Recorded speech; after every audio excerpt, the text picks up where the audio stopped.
কিশোরগঞ্জের তারাইলে জাওয়ার ইউনিয়ন ইছাপোশর গ্রামের 7 হাফেজের পিতা আবু তাহেরকে অভিনন্দন জানালেন তারাইল থানা ওসি শেখ আবু সালেহ মাসুদ করিম।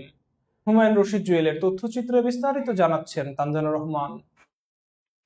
গত সোমবার 1 জুন 2026 রাত 8টায় তারাইল থানার সৌজন্য সাক্ষাৎ করেন তারাইল উপজেলা জাওয়ার ইউনিয়নের ইছাপোশর গ্রামের 7 হাফেজের জনক আবু তাহের। সাক্ষাৎকালে ওসি শেখ আবু সালেহ মাসুদ করিম বলেন, 7 হাফেজের জনক আবু তাহের দ্বীনের আলো ছড়ানোর এক অনন্য দৃষ্টান্ত। তিনি শুধু নিজ পরিবারের জন্যই নয়, পুরো মুসলিম উম্মাহর জন্য গর্বের বিষয়। সন্তানদের হাফেজ হিসেবে গড়ে তোলার জন্য তিনি যে ভূমিকা রেখেছেন তা সত্যি প্রশংসনীয়।